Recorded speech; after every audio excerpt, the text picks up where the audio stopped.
तो दोस्तों, आज मैं फिर से लेकर आई हूँ आपके लिए स्वामी विवेकानंद जी की मोटिवेशनल स्टोरी। स्वामी विवेकानंद बचपन से ही बुद्धिमान छात्र थे। उनके तेज़ दिमाग और प्रभावशाली बातों की वजह से सभी उनकी तरफ खींचे चले आते थे। एक दिन विद्यालय में भी स्वामी विवेकानंद अपने मित्रों से बातें कर रहे थे। बातों ही बातों में स्वामी उन सबको एक कहानी सुनाने लगे। उनके मित्रों को कहानी अच्छी लग रही थी, इसलिए सभी ध्यान से सुन रहे थे। विवेकानंद कहानी सुनाने में और उनके मित्र उससे सुनने में इतना खो गए कि किसी को पता ही नहीं चला कि कब उनके शिक्षक आ गए। शिक्षक ने कक्षा में आते ही बच्चों को पढ़ाना शुरू कर दिया।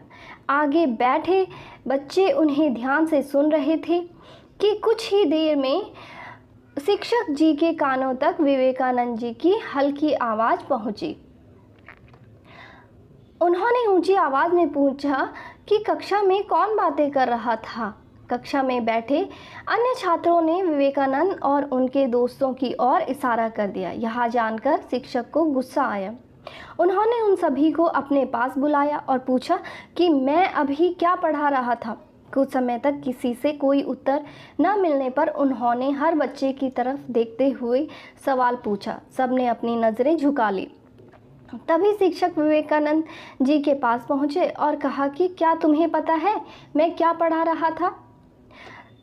विवेकानंद जी ने शिक्षक को सही जवाब दे दिया। तब शिक्षक को लगा कि इन सब बच्चों में से सिर्फ विवेकानंद ही ध्यान से पढ़ रहे थे, दूसरे बच्चे नहीं। यह सोचते ही शिक्षक ने विवेकानंद के अलावा अन्य छात्रों को अपनी अपनी जगह पर दोनों हाथ ऊपर कर खड़े होने की सज़ा दे दी। सभी ने शिक्षक की बात मान ली और अपनी जगह पर खड़े हो गए। कुछ ही देर में स्वामी विवेकानंद भी अपनी जगह पर हाथ ऊपर कर खड़े हो गए। स्वामी को खड़ा देखकर शिक्षक ने कहा कि मैंने तुम्हें सज़ा नहीं दी है, तुम बैठ जाओ। नज़रें झुकाते हुए विवेकानंद जी ने कहा कि गुरुजी, मैंने ही इन सभी छात्रों को बातों में लगा रखा था, गलती मेरी ही है। सज़ा न मिलने पर भी स्वामी विवेकानंद द्वारा सच बोलने पर सभी छात्र बहुत ही प्रभावित हुए और उनकी प्रशंसा करने लगे।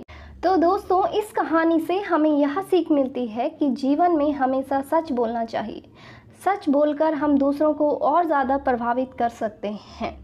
ये कहानी आपको कैसी लगी मुझे कमेंट सेक्शन में ज़रूर बताइए, और अगर कहानी अच्छी लगी हो तो लाइक, कमेंट और सब्सक्राइब कीजिए। धन्यवाद।